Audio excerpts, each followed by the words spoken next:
Start recording now. Okay, when we talk about human resource management, basically we are talking about a different department. अभी तक हम क्या बात कर रहे थे? अभी तक हम ये बात कर रहे थे कि एज एन इंडिविजुअल या एज अ मैनेजर क्या रोल्स होते हैं, किस तरीके से आप अपने एम्प्लॉय को मोटिवेट करते हो, क्या आपकी रिस्पॉन्सिबिलिटी होती है। अब I will be talking about human resource management. जैसे जो भी आप बड़ी कंपनीज देखते हो ना, पेप्सी देखोगे, नेस्ले देखोगे, एंग्रो देखोगे, छोटी ये कंपनीज हैं एग्जांपल्स। तो इनके पास अलग अलग तरीके के डिपार्टमेंट्स होते हैं। एक मार्केटिंग डिपार्टमेंट होगा, एक सेल्स डिपार्टमेंट होगा, एक फाइनेंस डिपार्टमेंट होगा, और एक ह्यूमन रिसोर्स मैनेजमेंट का डिपार्टमेंट अलग ही होता है। ह्यूमन रिसोर्स को हम एचआर बोलते हैं। इनकी रिस्पॉन्सिबिलिटीज में क्या क्या आ जाता है? इनकी रिस्पॉन्सिबिलिटी में आता है कि ये आपके लिए एम्प्लॉयज हायर करके देते हैं। सबसे पहले अगर किसी भी डिपार्टमेंट को एक नीड होती है कि वी नीड समवन, जो हमारे लिए we need a person for this job, तो वो इनको बता देता है। फिर ये क्या करते हैं कि ये उस जॉब की एक छोटी सी डिस्क्रिप्शन बनाते हैं, और उस जॉब डिस्क्रिप्शन को जो है ये पब्लिसाइज करते हैं, जहाँ पे भी भाई मैगजीन में करना है, फेसबुक पे करना है, लिंक्डइन पे करना है, जहाँ जहाँ भी इनको लिखना होता है वहाँ लिखते हैं। और उसके बाद लिखने के बाद what they do is they try to get different CVs. लोगों को बुलाते हैं इंटरव्यूज के लिए, वहां से सेलेक्ट करते हैं। सेलेक्ट करने के बाद उनको थोड़ी सी ट्रेनिंग देते हैं, कल्चर बताते हैं ऑफ द कंपनी। ये इनका इनिशियल रोल होता है। ठीक है। उसके बाद इनके पास बहुत सारे रोल्स आते रहते हैं। So we will actually be going through everything कि इनके पास क्या रिस्पॉन्सिबिलिटी है।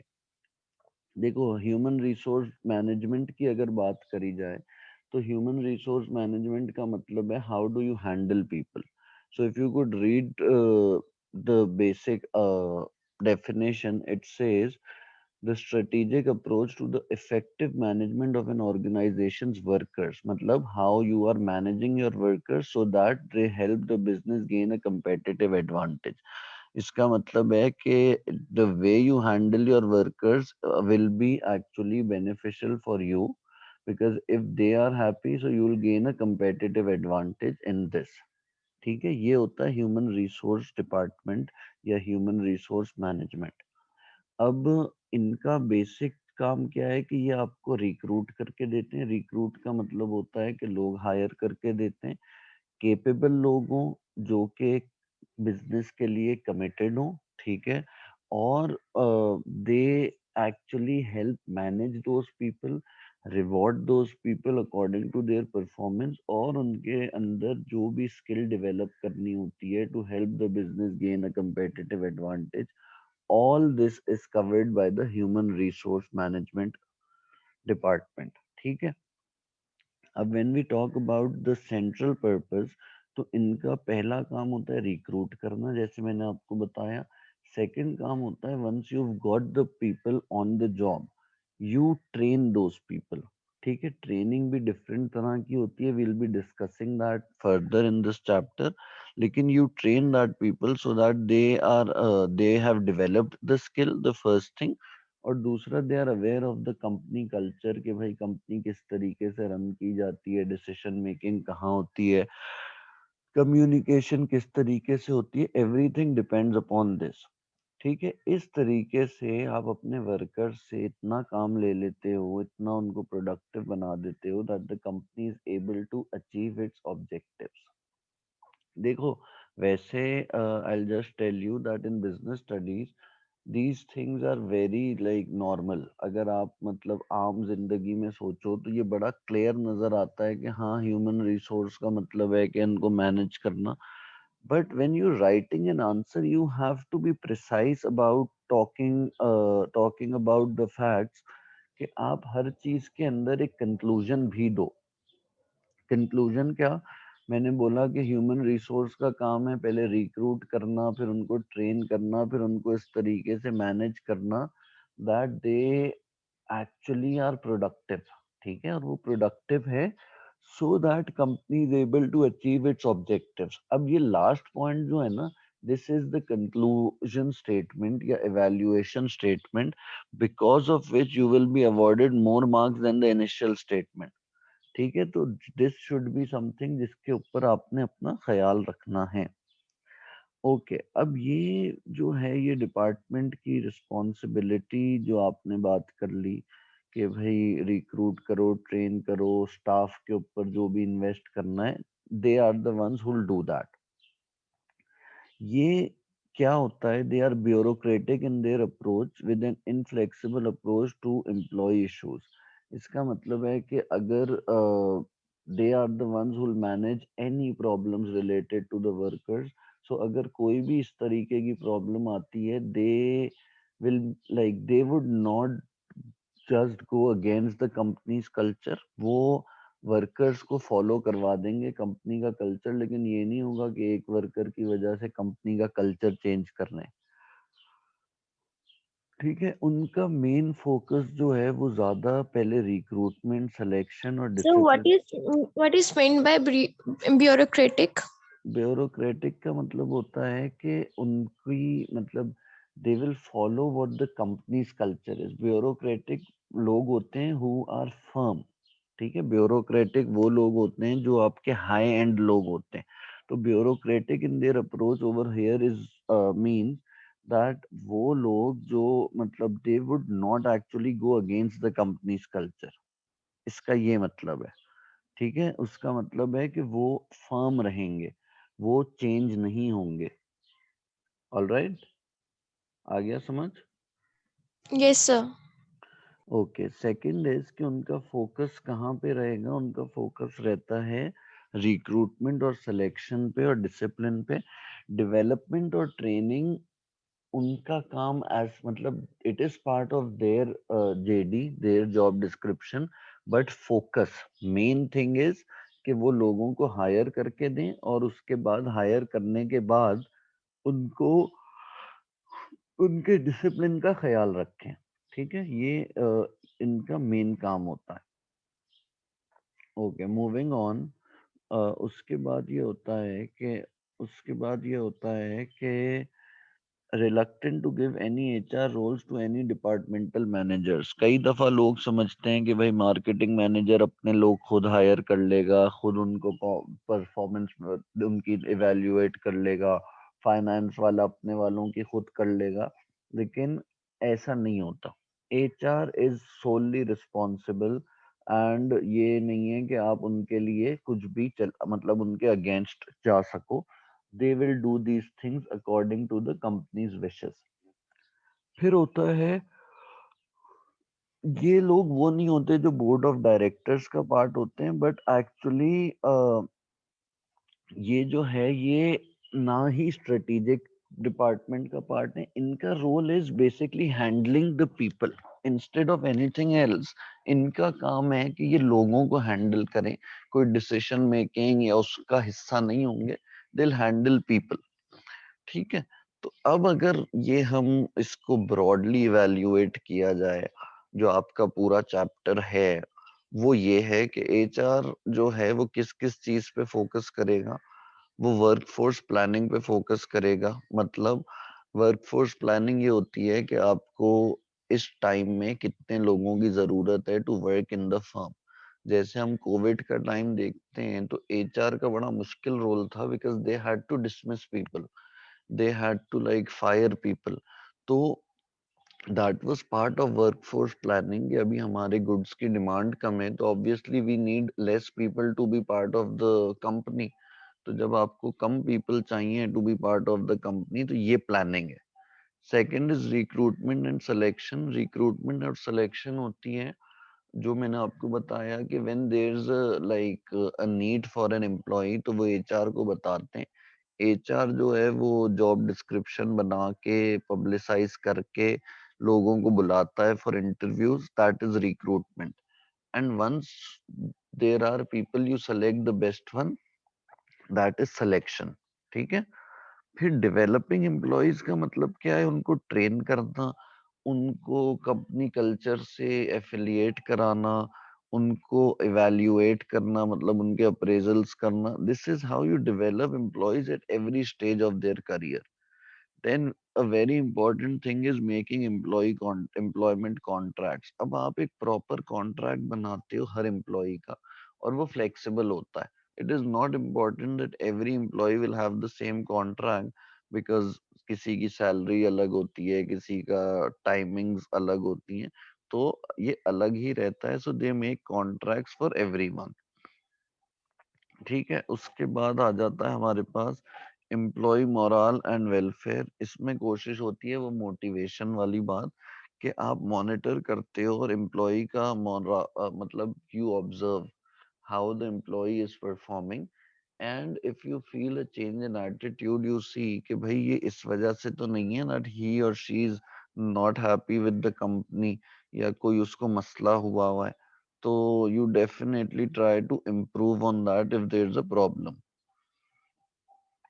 Okay, the last one is incentive systems, and that means कि आप अपने कंपनी के, मतलब कंपनी की तरफ से you develop an appropriate pay system. इसका मतलब है कि आपने किस तरीके से अपने एम्प्लॉयज को फाइनेंशियल इंसेंटिव्स देने. अब एक तो उनकी नॉर्मल पे होती है, और नॉर्मल पे के साथ साथ ये होता है कि नॉर्मल पे के साथ फाइनेंशियल इंसेंटिव्स हो सकते हैं. कभी आप उनको बोलते हो कि हम आपको कमीशन देंगे, कभी बोनस देंगे. So this is also something that comes under HR. अगर ये हमें समझ आ जाएगा तो our entire chapter is dependent upon all these things. ठीक है. हमने रिक्रूटमेंट एंड सिलेक्शन की बात की थी. पहली चीज that we talked about was recruitment and selection. तो आपको कोशिश ये होनी चाहिए, when you talk about recruitment and selection, you need to find the best possible person for a job. ठीक है. तो अब आपको ये कोशिश करनी है कि जो वो बंदा जो आपकी कंपनी को इतना फायदा पहुंचाए और उसके ऑब्जेक्टिव्स को कंप्लीटली फुलफिल करे, वो रिक्रूट किया जाए. ठीक है. if this doesn't happen, so the company will be in a problem, because आपको वो वाले लोग चाहिए who become part of the company culture, who are skillful and who know their job well. अब रिक्रूटमेंट और सिलेक्शन कहाँ जरूरी हो जाती है, मतलब कब आप नए लोग हायर कर रहे होते हो, जब आप बिजनेस एक्सपैंड करता है. अब मैं बोलूं कि अगर एक रेस्टोरेंट है, फॉर एग्जांपल एक बर्गर शॉप है, बर्गर लैब ले लो एज एन एग्जांपल. अगर वो एक नई अगर वो अपना एक नया आउटलेट खोलता है हैदराबाद में, so he will need more workers. उसको कैशियर भी चाहिए होगा, उसको कुक भी चाहिए होगा, उसको वेटर भी चाहिए होंगे. So what will happen is that they will hire more people. ठीक है. इस वजह से उनको रिक्रूटमेंट और सिलेक्शन करनी पड़ेगी. दूसरा क्या होता है कि अगर आपका कोई पुराना एम्प्लॉय चला गया है and you need a replacement, then you will go for recruitment. ठीक है. Is this clear? Any problem up till now? No, sir. No, sir. Okay, perfect. तो ये की टर्म्स जो है ना, देखो की टर्म्स को एक दफा गो थ्रू कर लिया करो, ताकि इफ यू एनी प्रॉब्लम तो आपको यहाँ से और आसान कर देते हैं. अब देखो उन्होंने रिक्रूटमेंट के लिए बताया हुआ है, the process of identifying the need for a new employ. मतलब जब आपको ये रियलाइज हो जाए कि हमें एक न्यू एम्प्लॉय की जरूरत है, then you define the job to be filled. This is job description and the type of person needed to fill it. अब आप job description में साथ साथ एक वो भी बनाते हो कि मुझे किस तरीके का बंदा चाहिए. That means you define the thing, कि उसकी skill set कैसी होनी चाहिए, उसकी education कैसी होनी चाहिए, and attract suitable candidates for the job. और जब आप उस job को publicize करते हो, तो you actually bring that thing के लोग आपके पास जॉब के लिए अवेलेबल हो जाए. ठीक है. सिलेक्शन क्या होती है कि जब आपके पास ये सारे स्टेप्स हो जाते हैं, जब आपका कैंडिडेट इंटरव्यू भी हो जाता है, वो टेस्ट भी हो जाता है, उसकी स्क्रीनिंग भी हो जाती है, तो आपके पास शायद 5 लोग शॉर्ट लिस्ट हो गए हो. उन 5 में से आपने 2 लोगों को हायर करना है, तो the selection of 2 people, like 2 people जब चूज हो जाएंगे, दैट इज सिलेक्शन। अब ओवरऑल जब हम बात करते हैं रिक्रूटमेंट और सिलेक्शन की, तो उसके अंदर काफी स्टेप्स हैं। पहला स्टेप ये होता है कि सबसे पहले यू नीड टू अंडरस्टैंड कि आपका जॉब वैकेंसी किस चीज की आई है, और उस जॉब वैकेंसी को फुलफिल करने के लिए you make a job description. Job description क्या होती है? जॉब डिस्क्रिप्शन ये होती है कि आप सबसे पहले डिफाइन करते हो जॉब टाइटल। समझो असिस्टेंट मैनेजर मार्केटिंग चाहिए हमें, ठीक है। फिर आप बताते हो details of the job to be performed, कि उसका काम ये होगा कि वो मार्केट रिसर्च करे, उसका काम होगा कि वो सोशल मीडिया संभाले। What ever the job is, वो आपने डिस्क्राइब कर दिया। फिर उसकी रिस्पॉन्सिबिलिटीज क्या होंगी, वो किसको लाइक किसको जवाबदेह होगा, that means who will be his line manager, who he will be answerable to, ये वाली चीजें आप बताओगे। ओवरऑल वर्किंग कंडीशंस बता दोगे अपनी, कि भाई वर्किंग कंडीशंस हमारी किस तरीके की हैं। और lastly you will eventually tell कि हम आपको किस तरीके से मेजर कर रहे होंगे। अब जॉब डिस्क्रिप्शन का फायदा क्या होता है? एक तो आपको सही लोग मिलेंगे। ये नहीं होगा कि कोई भी आ रहा है और बोल रहा है that we'll apply for the job. No, someone who is, Sir, there is written here that place in the hierarchy structure. Structure इसका क्या मतलब होता है? अच्छा, place in the hierarchical structure का बेटा मतलब होता है कि आप ऑर्गेनाइजेशन में किसके अंडर आओगे, ठीक है, और आपके अंडर कोई होगा या नहीं होगा। अभी हम एक ऑर्गेनाइजेशनल स्ट्रक्चर का चैप्टर भी है, शायद वो A2 का है, तो we won't study that. But अगर आपने ओ लेवल्स में पढ़ा हो तो देखो, स्ट्रक्चर ऐसे होता है, सबसे ऊपर होता है CEO, ठीक है। उससे नीचे डिपार्टमेंटल हेड्स होते हैं, मतलब वो CEO को आंसरेबल होते हैं। मार्केटिंग हेड हो गया, HR हेड हो गया, फाइनेंस हेड हो गया, सेल्स हेड हो गया। फिर उनके नीचे लोग होते हैं। ये होता है हायरार्कियल स्ट्रक्चर। तो अब ये बताता है कि आप किस जगह पे हो, आपके अंडर कौन है और आपके ऊपर कौन है, ठीक है। समझ आ गया? जी सर, लेकिन अगर मतलब फॉर इंस्टेंस जैसे आपने कहा है कि that we are gonna like hire the assistant of marketing assistant, तो या इसके नीचे हम क्या लिखेंगे? मतलब इसकी जगह पे क्या इसका लिखेंगे? okay, I'll tell you. So we will tell that he will be answerable. His line manager would be the marketing manager, and under him would be the subordinates. Under the assistant manager, there would be subordinates like territory manager, regional sales manager, इस तरह के लोग, ठीक है। ये होता है। इसको आपको अलग से डिफाइन नहीं करना होगा या जॉब डिस्क्रिप्शन नहीं बनानी होगी, बस you need to know the basics of this, ठीक है। ठीक है sir. Sir, I have a question, like when we जी आर जी, like giving the job description, तो don't we have to tell the qualification कि जो हमारा specific candidate हो उसकी ये qualification हो? तो यहाँ पे तो लिखा ही नहीं है। बिल्कुल, बिल्कुल ऐसा होता है कि जब भी आप जॉब डिस्क्रिप्शन देते हो तो you definitely have to tell, good question, you definitely have to tell कि आपको कितना एक्सपीरियंस होना चाहिए, आपकी एजुकेशन कितनी होनी चाहिए, आपका स्किल सेट कितना होना चाहिए। तो ये चीजें डेफिनेटली आपके उस पे लिखी होती हैं, ठीक है। ये इन्होंने मिस आउट किया है, but it should be there. Alright, okay sir. Okay. Second होता है drawing up a person specification. अब ये जो आपका महा क्वेश्चन था वो यहाँ आ गया। Person specification basically is part of the job description. और पर्सन स्पेसिफिकेशन का मतलब होता है कि जो भी क्वालिटीज आप चाह रहे हो, जो भी स्किल्स आप चाह रहे हो लोगों के अंदर, वो किस तरीके की होनी चाहिए, ठीक है। अ, उसके अलावा उनकी एजुकेशन क्या होनी चाहिए, मतलब बेसिकली एक पर्सन प्रोफाइल होनी चाहिए जिसके अंदर you right a detail list of the quality, skills, qualifications, मतलब सारा एक्सपीरियंस, एजुकेशन, स्किल सेट, सब चीज आप लिखते हो। Third is preparing a job advertisement. अब देखो, अगर आपको बहुत अच्छा बंदा हायर करना है, या इवन आपको जिस तरह का भी बंदा बंदा हायर करना है, आप एक कोशिश आपकी होनी चाहिए कि आपकी जॉब एडवर्टीजमेंट इतनी अच्छी हो जैसे आपके एडवर्टीजमेंट्स अच्छे होते हैं। मतलब वो basically these job advertisements are something जो आपके मैगजीन्स में आ रहे होते हैं, आपके लिंक्डइन पे मतलब इंटरनेट पे आ रहे होते हैं, गूगल पे आ रहे होते हैं, फेसबुक पे आ रहे होते हैं। तो उसको थोड़ा सा अट्रैक्टिव बनाना होता है ताकि लोगों तक पहुंचे and people are encouraged to apply. ये ना हो कि इतना बस इतनी सारी इंफॉर्मेशन भर दी कि शायद आप मेन बंदा चीज पढ़े ही नहीं। तो you have to be careful that people read what you written. ठीक है, ओके।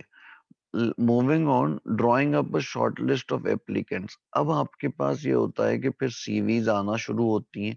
ठीक है, और सीवीज जब आना शुरू हो जाती हैं तो आपका बहुत जरूरी काम हो जाता है कि सर अब हमने जॉब डिस्क्रिप्शन भी हो गया हमारा, ठीक है, पर्सन स्पेसिफिकेशन भी हो गया, but how can we prepare a job advertisement? मतलब हम उसको एडवर्टाइज करेंगे in different channels, that's what you mean? या एग्जैक्टली अब मैं उसको ये बोल रहा हूँ कि मैंने एक जॉब डिस्क्रिप्शन जो बनाया है ना, उसको मैं थोड़ा क्रिएटिवली एडवर्टाइज करता हूँ।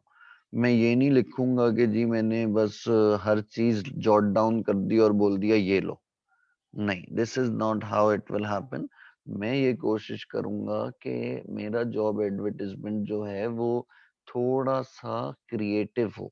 क्रिएटिव का मतलब आप समझती हैं कि भाई कलरफुल कर दिया उसको, या उसके अंदर कोई एनिमेशंस डाल दिए कि इस तरह से आपको ये फील आने लगे कि everything everyone who is like observing it, yeah, everyone who's seeing it actually gets attracted and is like willing to read। ये ना हो कि वो पढ़े ही ना, वो सोचे इतनी सारी चीजें लिखी हुई हैं और कुछ भी ऐसा नहीं है। तो थोड़ा सा आप क्रिएटिव और अट्रैक्टिव बनाते हो so that people read through it. सही है। But sir, when we are hiring something above in the hierarchical structure, तो फिर हम professionally हम उसको creative, colorful तो नहीं कर सकते ना? That will look very odd. वहाँ क्रिएटिव का मतलब ये होता है कि डिपेंडिंग, आपने बिल्कुल बहुत अच्छी बात की, डिपेंडिंग अपॉन द पोजीशन आप अपने एंड से क्रिएटिव बना देते हो। मतलब क्रिएटिव का ये मतलब नहीं है कि आप वो बच्चों की तरह सिर्फ कलर भर दो। Colour was an example. ये होता है कि कई दफा you try different aspects and try different channels. ठीक है, अगर आप लिंक्डइन पे लिख रहे हो तो लिंक्डइन पे आप इस तरीके से डाल सकते हो कि आप बंदे की क्वालिफिकेशंस वगैरह पे कोई पिक्चर इस तरीके की आ गई। ठीक है, which is actually just attractive and readable. मतलब basic idea is that job description is readable. ये ना हो कि कोई मिस आउट कर जाए। ठीक है, वो it should reach to the right person. ये मतलब है इसका। ठीक है। जी सर, ठीक है। तो अगर जब हम इसको प्रिपेयर करेंगे तो we should be aware of the softwares जो मतलब हेल्प आउट करें प्रिपेयर जी करने में जी जी, हमारी ये एग्जैक्टली। एडवर्टाइजमेंट। तो फिर एचआर डिपार्टमेंट में जो होते हैं वो जी, फिर हमें मतलब they must be aware of the software. तो एचआर डिपार्टमेंट में मतलब कैसे फिर लोग होते होंगे? मतलब if they are aware of the IT as well then the people as हाँ। वेल देन डोंट या? नहीं, देखो एचआर के अंदर हर उसका एक अलग रोल होता है। एचआर के अंदर भी there are a lot of fields that open up. ठीक है, एचआर में एक रिक्रूटमेंट वाली फील्ड अलग होती है, एक जॉब एडवर्टाइजमेंट बनाने वाली फील्ड अलग होती है, एक परफॉर्मेंस इवैल्यूएट करने वाली फील्ड अलग होती है, एक एम्प्लॉयमेंट कॉन्ट्रैक्ट बनाने वाली फील्ड अलग होती है। तो इस तरीके से ही लोग हायर करते हैं जिनको ये सारे सॉफ्टवेयर्स पता हो। जिसको नहीं पता होता, because this is the need of the hour. अब आपको पता है कि अब के टाइम में if you are not aware of IT तो आप किसी डिपार्टमेंट में काम नहीं कर सकते। आपको लाइक मार्केटिंग के लिए, फाइनेंस के लिए, एचआर के लिए, सबके लिए यू नीड दीज थिंग्स। तो इसलिए यू कांट जस्ट से कि हमें ये काम नहीं आता। Now you wouldn't be hired अगर आप ये बोलोगे तो। ठीक है। जी सर। तो एचआर जो है वो दैट डिपार्टमेंट रिक्रूट्स पीपल, तो एचआर को हायर कौन करता है? अच्छा, एचआर को भी, एचआर ऑलरेडी होता है ना खुद भी। तो एचआर को अगर अपने डिपार्टमेंट के लिए जरूरत होती है तो वो खुद ही हायर करते हैं। ठीक है, तो वो खुद ही हायर करते हैं। बस वो ये मतलब उनको ये होता है कि जैसे मार्केटिंग वाला एचआर के पास आएगा कि हमें इस पोजीशन के लिए बंदे की जरूरत है, तो HR will come up with all the possible solutions कि भाई हम इसको हायर कर लेते हैं, हम रिक्रूटमेंट कर लेते हैं। तो एचआर वाले में ये होगा कि एचआर को खुद पता होगा कि हमारे पास ये जगह खाली हुई है, so we'll hire people for here. ठीक है। नहीं सर, आप मेरा क्वेश्चन नहीं समझे। फॉर इंस्टेंस अब देखो, अभी मैंने बिजनेस स्टार्ट किया, ठीक है, कोई सा भी business, and now like I have to hire some HR department ना, तो मतलब ओके सीईओ ही ओके। हायर कर सकते हाँ, हैं। पहली पोजीशन सीईओ ही हायर करेगा, तो वो पहले ही जो हायर करेगा वो एचआर मैनेजर कर लेगा, और फिर आगे से एचआर मैनेजर हायर करता रहेगा बाकी लोगों को। ठीक है। या that's what I mean. Okay. Hmm. अच्छा, फिर जब आपने शॉर्टलिस्ट कर लिए कैंडिडेट्स, तो फिर आप उनको इंटरव्यू के लिए बुलाते हो, और इंटरव्यू में आप उनसे उनका स्किल्स पे सवाल, एक्सपीरियंस पे सवाल, उनके करेक्टर पे सवाल, ओवरऑल ये देखते हो कि can will they fit in the role, will they fit in the organisation's culture, उनकी अचीवमेंट, इंटेलिजेंस, आप सब पूछते हो, एंड देन यू इवेल्युएट कि आपकी कंपनी या इस रोल के लिए बेस्ट फिट कौन होगा। जो भी होगा, you select that person to be part of the organisation. ठीक है। इस तरीके से यू सेलेक्ट द पर्सन। अब आपके पास एक चीज होती है इंटरनल रिक्रूटमेंट, और एक चीज होती है एक्सटर्नल रिक्रूटमेंट। इंटरनल रिक्रूटमेंट का मतलब होता है कि कई दफा what you do is that you bring the person from within the organisation. मतलब आप अपनी ही ऑर्गेनाइजेशन से किसी को प्रमोट करा देते हो, और उससे वैकेंसी फिल करा देते हो। ठीक है। अगर फॉर एग्जांपल मैं बोलूं कि मैं बीकन हाउस में क्लास 8-9 को पढ़ाता था, maths, I am just giving you an example. तो अगर मैं मैथ्स पढ़ाता था और हुआ ये कि क्लास 10 और 11 में जो है वो वैकेंसी आई, तो मेरी हेड ने बोला कि instead of hiring a new person, I will ask Hamad to continue teaching to 10 and 11 as well, या हम 8 और 9 के लिए हायर कर लेंगे, 10 और 11 वो मुझे दे देते हैं। सो दैट मीन्स कि this is internal recruitment from within the organisation. आप एक बंदा उसी ऑर्गेनाइजेशन से उठा के ले आते हो, और वो आपको आगे कंटिन्यू करवा देता है। ठीक है। क्लियर है ये बात? जी सर। ओके, अब इसका बेनिफिट क्या है? Anusha, are you there? Yes, sir. Okay, any questions? No, sir. Okay.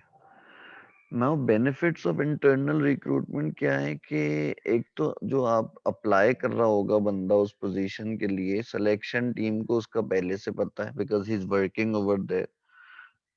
जो बंदा आएगा कम मतलब नए रोल में, वो ऑर्गेनाइजेशन से पूरी तरीके से अवेयर है, उसको कोई इनिशियल ट्रेनिंग की जरूरत नहीं है। ठीक है। उसको कल्चर ऑफ द ऑर्गेनाइजेशन पता है।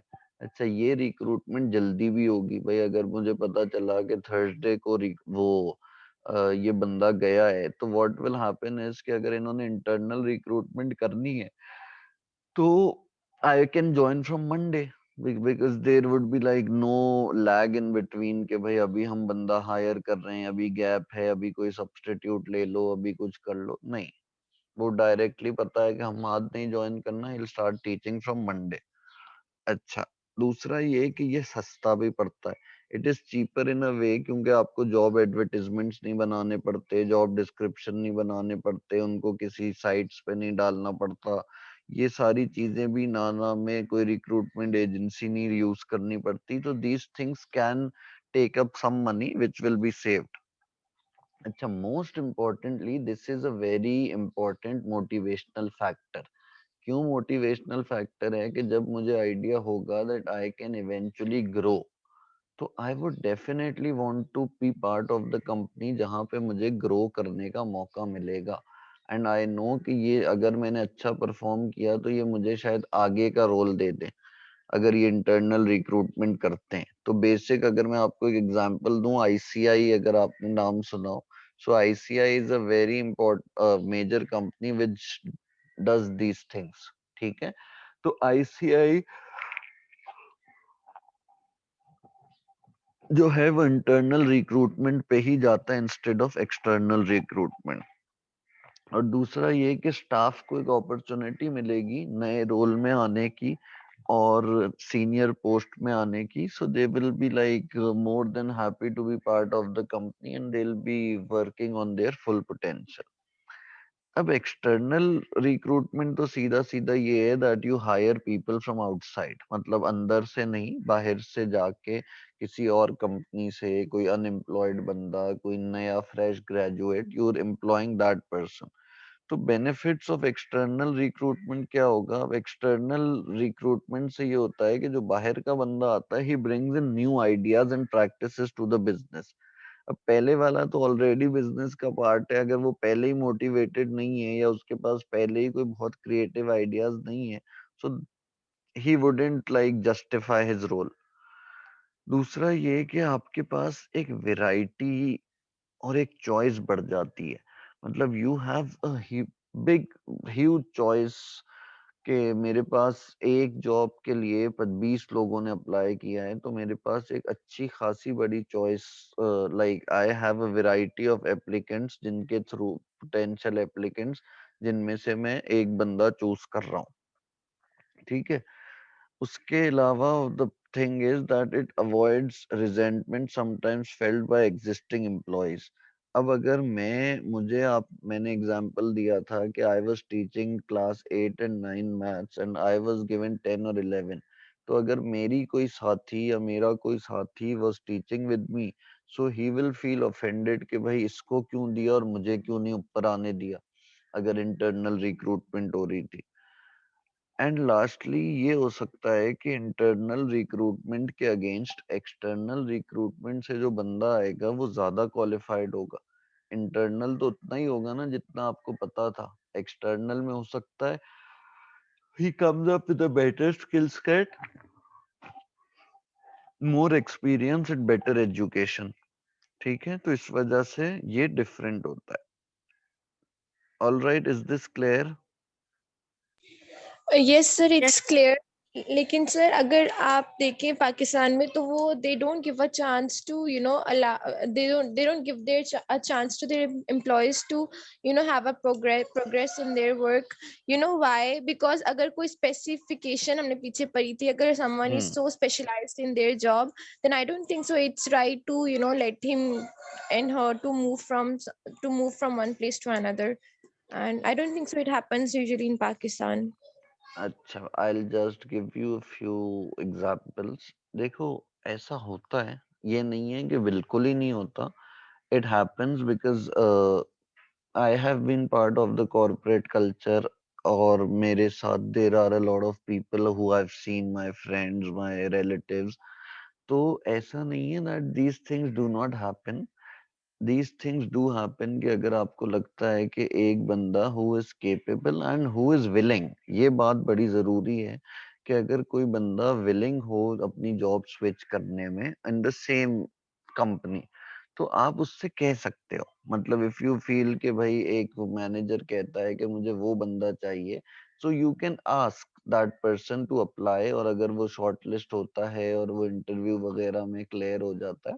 और दूसरी बात आपने की, इट्स नॉट राइट, नहीं, इट इज राइट। देखो, इसलिए इट इज राइट बिकॉज अगर आप उसी पॉइंट पे बैठे रहे जहां आप हो और आपने ग्रोथ का नहीं सोचा, तो ये आपके लिए बहुत बड़ा सेटबैक होगा इन द फ्यूचर। ठीक है, ग्रोथ आहिस्ता आहिस्ता करके आती है, 2 साल 3 साल 5 साल में। If you get an opportunity to earn more, to get a better grade या बेटर पोजीशन, शायद पैसे उतने ही हो, तो you will definitely take it, because आपको पूरी जिंदगी में you can not stay on the same pay. You want to like improve that thing, तो इसलिए आप इवेंचुअली ये चीज करना चाहोगे। तो इट्स नॉट लाइक कि पाकिस्तान में बिल्कुल ही नहीं होता, होता है, but yes to some extent कम होता है। ठीक है, क्लियर है अब बात? जी सर। Yes. जी sir. Okay, good. अब हम बात कर रहे थे एम्प्लॉयमेंट कॉन्ट्रैक्ट्स की। एम्प्लॉयमेंट कॉन्ट्रैक्ट्स क्या होते हैं? ये एक लीगल डॉक्यूमेंट्स हैं। इसको बड़ा ख्याल से रखना चाहिए एज एम्प्लॉयज भी और एज एम्प्लॉयर्स भी, बिकॉज इसके अंदर you define the basic things के वर्कर की रिस्पॉन्सिबिलिटी क्या है, उसको क्या टास्क अंडरटेक करनी है, वो एक परमानेंट एम्प्लॉय है या वो टेम्पररी एम्प्लॉय है, वर्किंग आवर्स क्या हैं, वर्किंग कंडीशंस क्या हैं, हॉलीडेज कब कब ले सकता है, कितनी हॉलीडेज अलाउड हैं, पे कितनी है, टैक्सेस कितने कटेंगे, कितने टाइम का नोटिस दिया जाएगा before he can be fired, और अगर उसको वो खुद जॉब छोड़ता है तो उसको कितने महीने का नोटिस सर्व करना पड़ता है। तो ये सारी चीजें आपके एम्प्लॉयमेंट कॉन्ट्रैक्ट का पार्ट होती हैं, और employment contract like any contract is very very very important. So employees और एम्प्लॉयर्स दोनों को जरूरी है कि वो इस चीज का ख्याल करें, कि वो इसको अपने पास ख्याल से रखें, and in case there is a problem, मतलब अगर जो है वो employer in other countries not in Pakistan, if he is not abiding by the contract, मतलब वो कॉन्ट्रैक्ट को फॉलो नहीं कर रहा और वर्कर को ज्यादा काम करा रहा है या कुछ